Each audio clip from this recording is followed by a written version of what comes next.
নয়নপুর নামক গ্রামে একটা অলস এবং কুঁড়ে লোক বাস করত তার স্ত্রীর সাথে। সে এতটাই করে কোনো কাজকর্ম করতো না, আর বেচারা তার স্ত্রী অনেক কষ্ট করে সংসার চালাতো। একদিন সে ডাকাডাকি করছে এসে, কি গো, রান্না হলো, ভাত দাও। স্ত্রী বলছে, এর একটা ব্যবস্থা আজকে করতেই হবে। এখনো আসলে না, ভাত দেবে তো নাকি? বউ এসে বলে, দিচ্ছি, দাঁড়াও। আচ্ছা, আমি একটা সন্ধান পেয়েছি, ওই দূর দেশে কাজ দিচ্ছে, তুমি যাবে সেখানে? কাজ পাবে হয়তো, দেখো তো গিয়ে। ঠিক আছে, আচ্ছা আমি তোমার খাবারটা নিয়ে আসি। যে যাও, আমি যাব দেখি।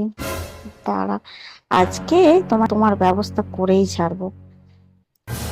নাও।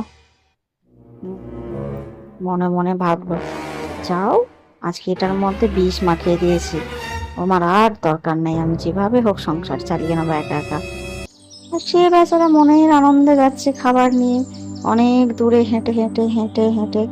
তাই সে একটু জিরিয়ে নেওয়ার জন্য পুকুরে বললো, যাই স্নানটা করেই নি। ঠিক সেই মুহূর্তে একটা রাজার হাতি আসে এবং তার হাতে যে খাবারের পুটলাটা থাকে সেটা খেয়ে নেয়। রাগে সে এক ধাক্কা মারে, এক ঘুষিতেই হাতিটা মারা যায়। কিন্তু সেই পোকা জানে না যে ওর বউ ওই রুটির খাবারের মধ্যে বিষ মিশিয়েছিল। সেই কথাটা সেনা রাজার সৈনিক দূর থেকে দেখে রাজামশাইকে বলে, জানেন মহারাজ, একটা ভীষণ বড় খবর, পালোয়ান এসেছে, এক ঘুষিতেই মেরে দিয়েছে একটা হাতিকে, আমি দেখে এসেছি নিজের চোখে। রাজামশাই বলে, যাও যাও, ওকে নিয়ে আসো।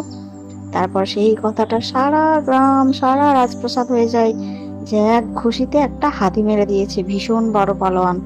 তাই তাকে সসম্মানে রাজ দরবারে নিয়ে আসে। মানে যে সুখে শান্তিতে শুধু খায় ঘুমায়, আর কোনো কাজ নেই তার। মহা আনন্দে তার দিন কাটতে লাগলো। কিন্তু একদিন হলো কি, গ্রামে জঙ্গলে একটা বাঘ বের হয়। সে বাঘ যাকে পায় তাকেই খেয়ে নেয়। তাই রাজামশাই আলোচনা করেন যে পালোয়ানকে বলবে বাঘ ধরতে। সেই অনুযায়ী পালোয়ানের ঘরে খবর পাঠান মন্ত্রীকে দিয়ে, এবং মন্ত্রী বলেন যে বাঘটা ধরে নিয়ে আসার কথা। এবার বাস করতো তার নাতনির সাথে। একদিন রাত্রিবেলা নাতনি বলে, ও ঠাম্মি, আমার না পটি পেয়েছে। তখন ঠাম্মি বলে, এই চুপ কর, আগার চেয়ে বাগার ভয় বেশি, তার চেয়ে আবার টিপটিপির ভয় বেশি, জানিস তো, একটু চুপচাপ থাক। আর বাঘটা জানলার পাশ দিয়ে শুনছিল সেসব কথা। সে ভাবছে, টিপটিপি আবার কি জিনিস, নিশ্চয়ই আমার থেকে বড় কোনো জন্তু। আর এদিকে পালোয়ানকে রাজামশাই যে ঘোড়া দিয়েছিলেন সেটা সে খুঁজে পাচ্ছিল না। ভাবলো, যাই ঘোড়াটা দেখি খুঁজে নিয়ে আসি, নাহলে মহারাজ আবার কি বলবেন। তাই সে রাতের অন্ধকারে গেল ঘোড়া খুঁজতে। সে আবার একটু চোখে কমও দেখে, দেখে ওখানে একটা কি বসে আছে। তাই তার কানটা ধরে টেনে নিয়ে চলে যায়। সে কিন্তু আদেও জানে না যে ওটা বাঘ ধরেছে। বাঘ মনে মনে ভাবলো, বোধহয় আমায় টিপটিপিতে ধরেছে, সেই জন্য বাঘও ভয় কিছু বলতে পারলো না।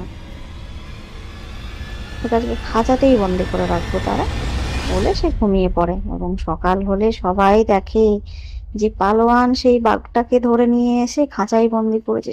ধন্য ধন্য রব ছোটে, জয় পালোয়ানের জয়, জয় রাজামশাইয়ের তখন জয়। সবার কথা যখন সে শুনতে পায়, সে নিজে বাঘ ধরে নিয়ে এসে সে ভয়ে কাঁপতে থাকে। রাজামশাইয়ের কাছে খবর যায়। রাজামশাই ভীষণ খুশি হয়ে বলে, তোমার আর কোনো কাজ করতে হবে না, তোমার মতো পালোয়ান আমার এখানে সসম্মানে সারা জীবন থাকবে। আর সে সেখানেই সসম্মানে বাস করতে থাকে তারপর থেকে।